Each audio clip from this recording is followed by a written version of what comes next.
Hey guys, Dan here with Fall Strength. Wanted to go over 15.2. We just saw it. Super excited about this workout. I love repeat workouts, especially when they're done on an exact date like this. So a year ago, we did this workout, and when we did it, this is going to give us a great measuring stick to see how your training is going and how much better you've gotten. Okay, so you should be able to get more reps on this workout than you did last year. Okay, so quick tips for you. Okay, first tip: weightlifting shoes. I'm not talking about Reebok lifter 2s or the old school Reebok lifters, okay? These things only have a 1/2 inch heel and a 3/4 of an inch heel on the lifter 2s. These aren't shoes you want to wear. You want to wear Olympic lifting shoes like the Pendolays, Adidas, or my favorites, the Nikes, okay? They all have an 1.5 inch heel, and they're going to give you a little bit better chest position and be able to keep you a little more upright in the overhead squat, which is going to allow you to have more reps and be able to hit a better PR on this workout than you did last time. Next thing I want to talk about, elbow position, okay? Elbow position is going to be key about saving your shoulders, because the thing that's going to fail first is the chest to bars. It's not the overhead squat. Most of us can overhead squat 95 pounds, and it's not going to be too difficult. So I want to talk about elbow position. When you're in that overhead position, you need to rotate your elbows in, and when you rotate your elbows in, it's going to keep your shoulder position in a better position. When we get tired, we like to let it sink, and we do this crazy backwards bow overhead squat. So always remember during this workout to breathe and to keep that elbow position in. It'll keep you in a better shoulder position. Save the shoulders for the chest to bars. Okay. Next thing, grip. Okay. If you didn't check out my grip strength video, I highly recommend you do that. It's going to be a way to get your grip stronger for this workout, but you can't do anything about it now. It's too late. With that being said, you need to save your grip. Okay. So you need to wear gloves, tape, gymnastics cover-overs, whatever you can do so you don't tear. Because this workout, you're going to do a lot of chest to bars. Like the last workout, we did a lot of toes to bars. Now we're doing a lot of chest to bars. The next thing, I want you to go hard on the overhead squats, okay? This is a good tip for you. Think about it down, fight for every rep, do all 10 unbroken, do all 12 unbroken, do all 14 unbroken. The second you start breaking them up, you're screwed, all right? The chest to bars are going to break way earlier.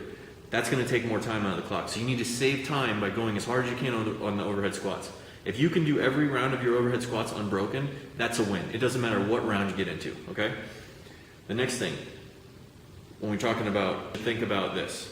If you have some wrist problems, your wrists are sore, they're achy, you wear wrist straps because they're too weak, whatever it is, try going a little bit narrower in your grip for your overhead squat, okay? And that's going to give you a little bit less pressure on your wrist. Okay? Opposite thing, if you have tight shoulders and your shoulders have a problem, if you have a sore shoulder, if you hurt it, whatever, go wider in your grip and it's going to help your shoulders. Okay? So narrow, got wrist problems, wide if you have shoulder problems. Alright, so first thing, we'll get into mobility. Okay? One, press their hand here and put pressure. When you put pressure here, you'll be laying on the ground when you do this. You put pressure here with the ball, okay? And you're going to move your arm and rotate it, okay, both sides. And you want some good pressure on here, okay?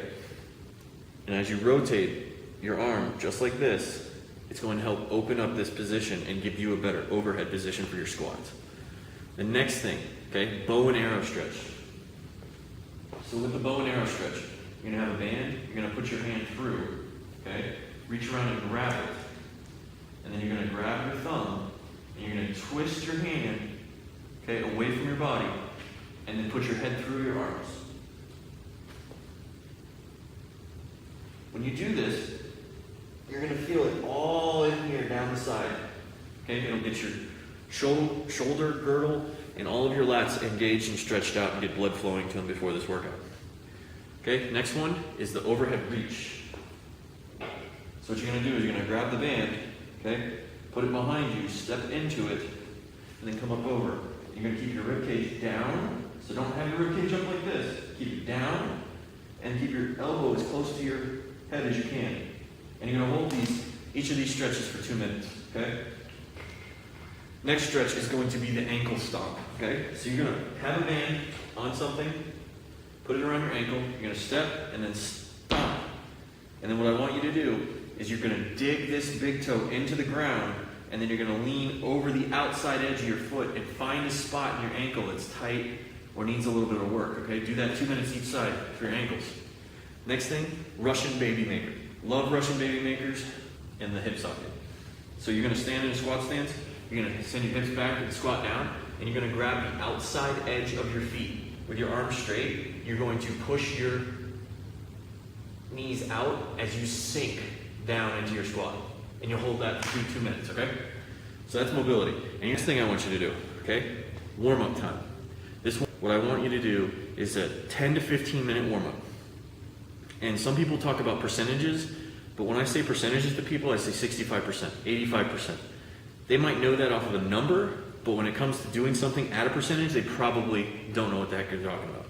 So first thing I want you to do, I want you to run, row, or airdyne for 3 minutes at an easy pace, okay? When you get off, you should be breathing, but not like huffing and puffing, okay? After you get off the row or airdyne or a run, you're gonna come in, do a dynamic warm-up, you know, high knees, butt kickers, whatever you like to do. After you do a little bit of that, because you're gonna have 2 to 3 minutes for this segment, okay? So it's 3 minutes on the row or run, come in dynamic warm-up, and do some air squats and some thoracic movements. GHDs are perfect, okay? After you're done with that 2 or 3 minute segment, now you're gonna go out and run a row or airdyne again. You're gonna do it this time for 2 minutes, okay? And it's gonna be a medium pace. So when you come in, have a little sweat going, you should be breathing a little heavier, heart rate should be going a little faster, okay? When you come in off that, you're gonna do some ring kips, so you're just gonna hang on the rings, back and forth, getting that shoulder nice and loose. You're gonna do some bent over barbell rows, you can do it with a kettlebell, you can do it with a barbell, and then you're gonna do some bar hangs, okay? You're gonna do that for 2 minutes. After you do that, right into the run, the row, or an airdyne. 1 minute, 400 meter pace, okay? So if you run your 400 meters and you can run it faster, okay, it's an almost sprint. You're running. When you come in, you better be breathing hard. I want you to be breathing hard like you're gonna be breathing that last round when you know you're not gonna make it, okay?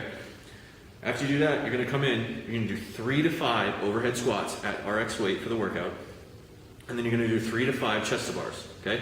Then you're gonna come down, you're gonna take a couple breaths, you're gonna do 3 to 5 more, and then 3 to 5 more. So only 2 rounds of 3 to 5 of each of the 2 movements you're about to do after you do that full out sprint, okay?